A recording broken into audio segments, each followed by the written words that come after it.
Matthew 7:7. Ask and you will receive. Search and you will find.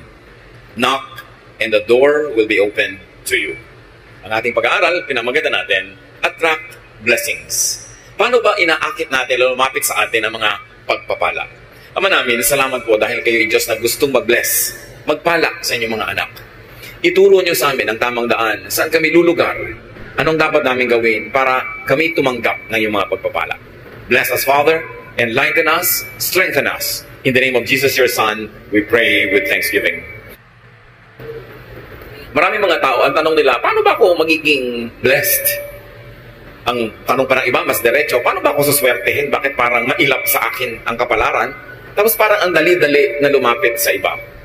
Pag sinuri natin yung mga buhay, pamamaraan ng pamumuhay ng mga taong maituturing na mapalad, pinagpala, blessed, may mga common denominator.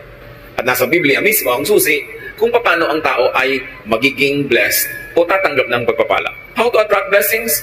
Be clean and tidy in your body and surroundings. Umpisang-umpisa yan. God is God of cleanliness. God is God of beauty. God is God of tidiness and cleanliness. Kung paano dapat malinis ang ating espiritu, ang kakambal kasi ng espiritu natin, katawan, the physical world, malinis din, maayos ang ating katawan, ang ating pangangatawan, at ang ating kapaligiran. It goes without saying na kung ikay marumi at burara sa iyong kalusugan, sa iyong katawan, sa iyong kalinisan, madali ka magkasakit. At mahirap mag-bless kung may sakit. Mahina ang iyong katawan, tinatamad ka, wala kang energy, wala kang drive. So dapat namumuhay ang tao sa paraan na siya'y palayo ng palayo sa mga infection, sa mga accidents, dala ng kapabayaan at karumihan at kaguluhan ng paligid. 2 Timothy 2:21, all who cleanse themselves of the things I have mentioned will become special utensils, dedicated and useful to the honor of the house, meaning the Lord, ready for every good work. So to be ready for every good work, which is also equivalent to be ready to become an instrument and a channel of blessing, which is also the same as to be ready to be the recipient of blessing, one is to rid themselves of all of those filth, all the disorderliness, and all the dirt mentioned in many, many verses in the Bible. Kaya nga ang kalinisan ng katawan, ng pamamahay, ng kapaligiran at kaayusan nito kasama sa pag-attract ng blessings. Paano ka naman dadapuan ng kapalaran kung ang gulo-gulo, ang dumi-dumi, ang baho-baho, mga kabaligtaran ng katangian ng Diyos? Another way to attract blessings is be orderly and organized, as we have already introduced. Kailangan maayos ang lahat. Ang bahay natin, alam natin kung saan nakalagay yung mga gamit natin. Sa mesa mo, sa drawer mo, alam mo kung nasa ng mga gamit. Hindi halo-halo, gulo-gulo. Kukuha ka ng damit, natusok ka na ng aspilin, natusok ka na ng gunting, napasok ka na ng kawali, kasi yung kawali mo pala, kadikit na nung ginagawaan mo, magulo. 1 Corinthians 14:40, but do everything properly and in order. That is in our spiritual life, in spiritual worship, and also in practical life. God is God of order. Hindi nagbubungguan ng mga planeta, may kanya-kanya silang speed, kanya-kanyang direksyon, kanya-kanyang tinatahak na landas. Merong order ang seasons, kahit ngayon nagkakaroon ng weather changes, may changes lang, kaya para magulo, pero pagka na-establish na yung change na yan, nasanay na tayo, meron na naman siyang system. May panahon ng lahat ng bagay, kaya dapat may kaayusan. 1 Corinthians 14:33, God wants everything to be done peacefully and in order. Ito man ay sa matataas na spiritual na bagay, hanggang sa mga kaliit-liitang practical aspect of our life. Maayos. Merong predictability, merong system, hindi magulo. Ganyan din, kahit nagnenegosyo ka, maayos ang iyong record keeping, maayos ang iyong balancing ng iyong funds, maayos ang pakikitungo mo sa iyong mga kapwa manggagawa o manggagawa, sa iyong mga kliyente. Kasi pag magulo, hindi ka nakakapag-deliver on time, gulo-gulo ang iyong inventory, paano uunlad ang iyong negosyo? Be positive. And this is very important. Think positive. Be optimistic. Tuwing tayo'y nag-iisip ng negative, ng masama, ng nakakatakot, nakaka-discourage, tatandaan niyo mga kapatid, meron kayong option na yung kabaligtaran nun ang isipin. Na imbes na yung nakakatakot ang isipin yung kapayapaan sa pananalig sa Panginoon. Imbes na isipin mo ay yung nakaka-discourage, pwede yung isipin mo nakaka-encourage. Kung pwede mong isipin ang nakakalungkot, pwede mo rin isipin ang nakakasaya. Choice mo yan. Mark 11:24, everything you ask for in prayer will be yours if you only have faith. This is full of meaning. Lahat daw ng hinihingi mo sa panalangin ay magiging sayo. Mapapasayo kung nananalig ka. Ang akala ng iba, ang prayer, yun lang inuusal ng bibig. Yung Lord, magpe-pray na po ako, ito na po ang prayer ko, amen, at yun ang prayer. That is verbalized prayer. Only one of the many forms of prayer. But thoughts, words, and attitude are prayers too. Sa palagay nyo ba, kinaklasify ng langit yung prayer na sinasabi ng iyong bibig na merong ending na this I pray in Jesus' name? Hinihihiwalay niya ba yon sa mga isipin na pumapasok sa iyong utak? Sa mga iba pang salitang namumutawi sa iyong labi at sa iyong ugali? Lahat yan, prayer. At sabi, di ba, pag hinihingi mo at naniniwala ka, ibibigay sa iyo. Kaya yung iba sabi ako, ang hirap ng pera. Mahirap ang kumita ng pera. Siguradong hirap yan sa pera. Kasi sinasabi niya, prayer yun. It is a statement of faith.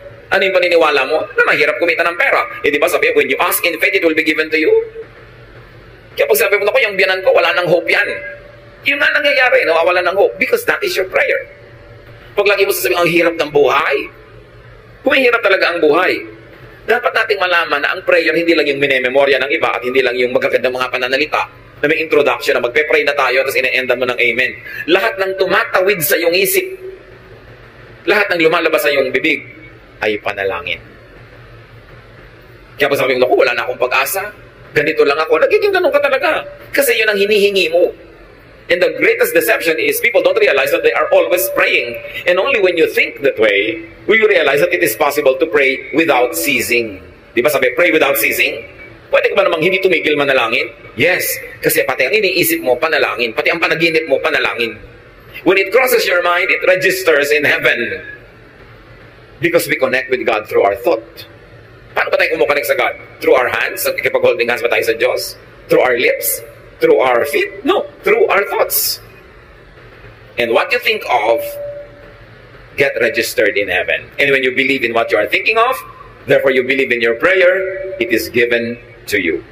That's why watch your thoughts. Minsan sarili mong anak, sabi mo, itong anak ko na to, bobo to eh. Prayer mo yun. It is a statement of faith.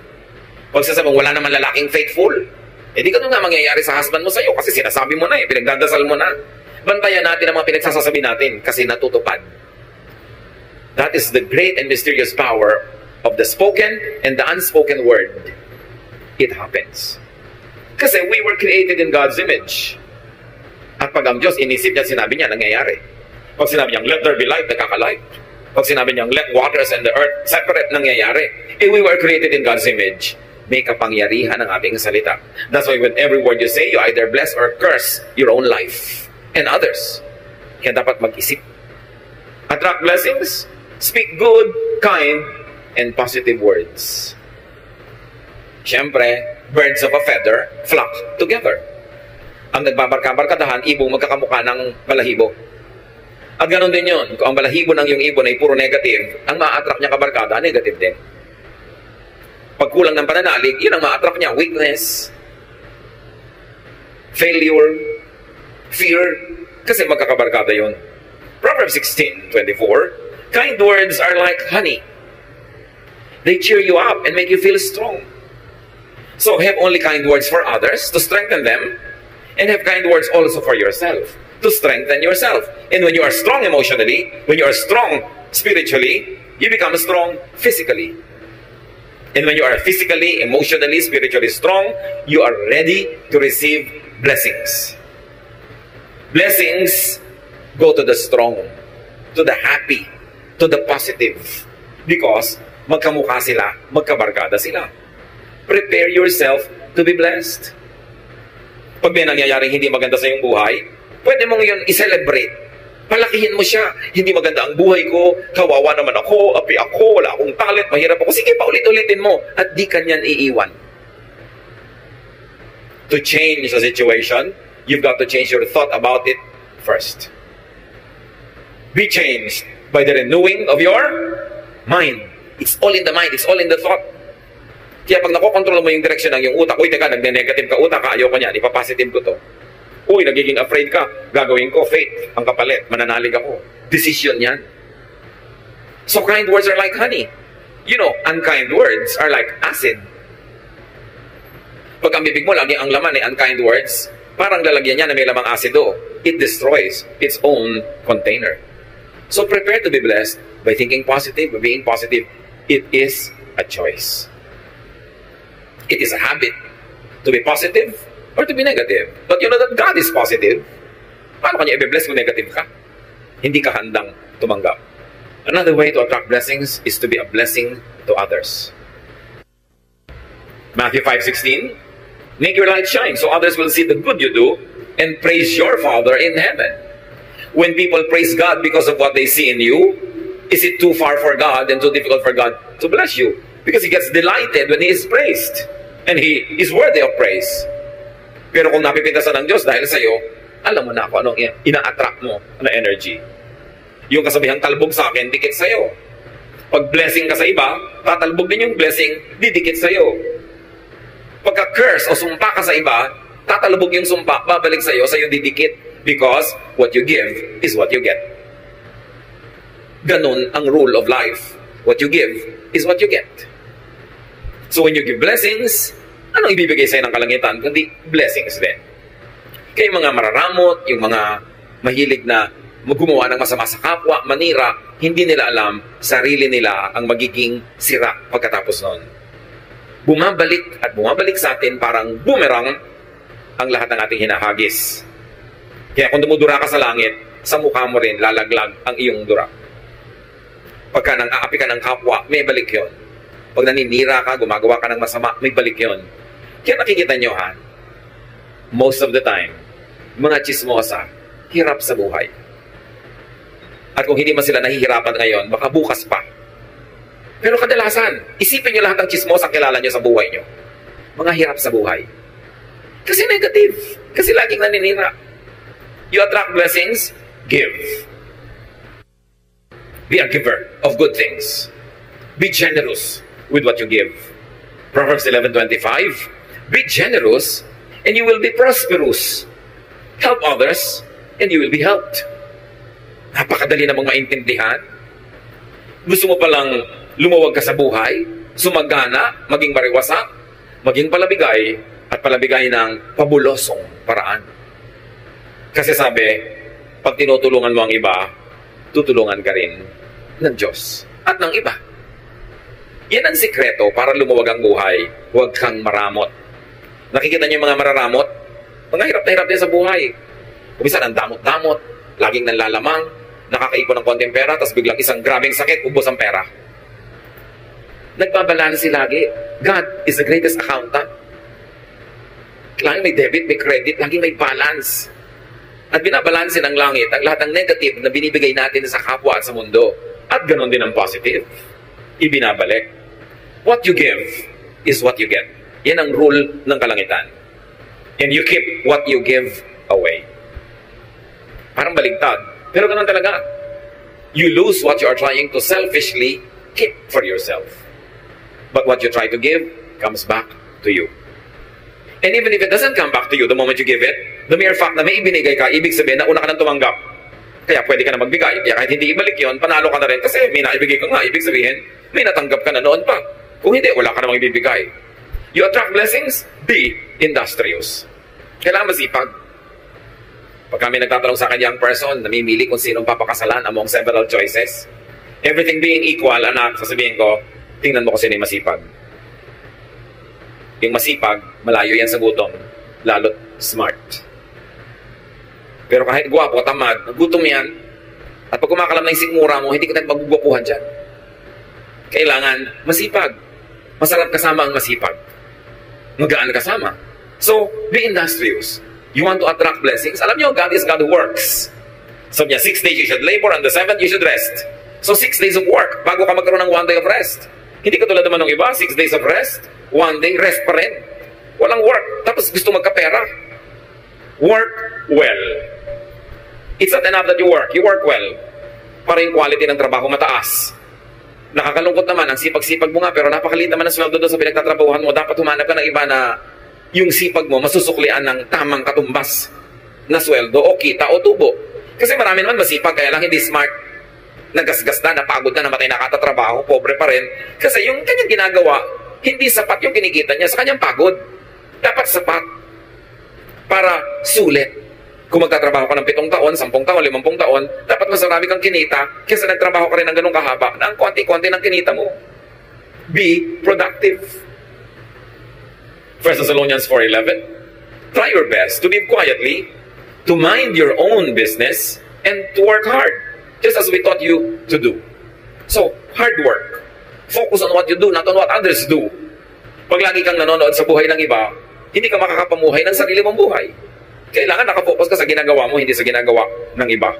Then you can go deep, and you can go high, and you can go wide, and you will achieve more. 2 Thessalonians 3:10, we also gave you this rule. If you don't work, you don't eat. Naku, kung ang mga Kristiyano lang, susundin ito, karami ka mag-anak na ililibing sa gutom bukas. Pero mahilig kasi tayo magpremyo sa tamad. Bakit yung tamad? Laging sinusuportahan. Tapos yung masipag, ang pinaparusahan, sa kanya ipinapasan ang lahat ng gastusin ng mga tamad. Ito ang turo sa Biblia. Hindi ka nagtatrabaho, die. Mamatay ka sa gutom. Liban nila kay sobrang tanda na, sobrang bata pa, o sobrang may sakit. But if you're able-bodied, you should feed yourself at least. Hindi mo dapat inaasa sa iba ang kakainin mo. Dito naman sa atin, may isang nagtatrabaho, may 5 kapatid na humihingi, kaya aga-agang magbubuntis, mag-aanak, ang gatas ngayon, hihingin na uli sa ating nagtatrabaho o sa kuya. Yun namang nanay, iiyak-iyak doon sa kapatid mo, huwag mong babayaan. Bakit laging tamad na kapatid ko lagi ang inaabogado ninyo sa akin? Di na kayo sa akin naawa. Diba? May mga ganong magulang naman. Kung sino yung masipag, pinarurusahan. Yung tamad, pinapremyuhan. Hindi yun biblical. Pag nakaranas siyang magutom at kumalaman si Pura, magtatrabaho. 50 years old na, humihingi pa ng pang-load. Abay, huwag ka mag-cellphone kung wala kang pang-load. Diba? Huwag kang magsaya kung boring. Alam niyo yung mga tamad, laging boring. Laging nabobore. Subukan nilang magutom. Diba? So, if you want to eat, you work. And if you work smart, you eat. Dinadagdag natin yung smart. Although sasabihin ng grammar teacher ko, if you work smartly. No? But if you work smart, you eat. Hindi lang yung work ka ng work, pero hindi ka naman smart. Napapagod ka, wala kang kita. Marami rin ganun trabaho eh. Dapat sulit. But remember, brothers and sisters, laziness attracts hunger. It attracts many other negative things. Pag tamad, marami nang kakambal na problema. At dahil tamad, laging nabobor. Hindi kasi busy. Pag nabobor, iimbento ng mga kabalbalan. At usually, magastos ang bunga ng kabalbalan. Napapaaway, naglalasing, asawa ng maaga. May mga kakambal na mga problema, yung pagiging tamad. Kaya dapat ang tao busy lagi para mawala siya ng oras sa kabalbalan. Because an idle mind is the devil's workshop. If the devil see you doing nothing, he will put you to work. And definitely, ang magagawa mo, pampagulo ng buhay. Attract blessings, be appreciative. Be thankful, be grateful. Kasali yan. Because thankfulness, gratitude, appreciation is the path of blessings. Kumbaga ang ilog, merong dinadaanan niya na landas. May ruta yan, di ba? Ang gano'n din ang blessing, may ruta yan. Ang dadaanan niyan, yung mga pangpang ay thankful, orderly, beautiful, grateful, positive, productive. Doon dadaan ang ilog yung agos ng pagpapala. Pag ikaw hindi ka appreciative, hindi ka mapagpapala. Yung binigyan ka, tapos nagreklamo ka, ba't ito lang? Sa susunod, di ka na mabibigyan. Pinautang ka, dapat ang appreciation mo is magbayad ka na maaga, mabilis, at kung pwede, dagdagan mo pa ng kung ano mang interest in cash or in kind. Para mamaya, uutang ka na naman, nagmamadaling pautangin ka, pero kung hindi ka nagbabayad, hindi ka na makakautang ulit, mawawala na ang kanang credit, liliit ang mundo mo, natatanggal lang yung blessing. Ang mga nagbibigay, nagre-regalo, nagpaparaya, siyempre, inaasahan din naman nun, magpapasalamat ka. At pagka hindi ka nagpasalamat, kahit hindi nila sabihin, dinaramdam din nila. At sa susunod, tatama rin na sila na tumulong sa'yo. Dapat appreciative. Nagpapasalamat lagi.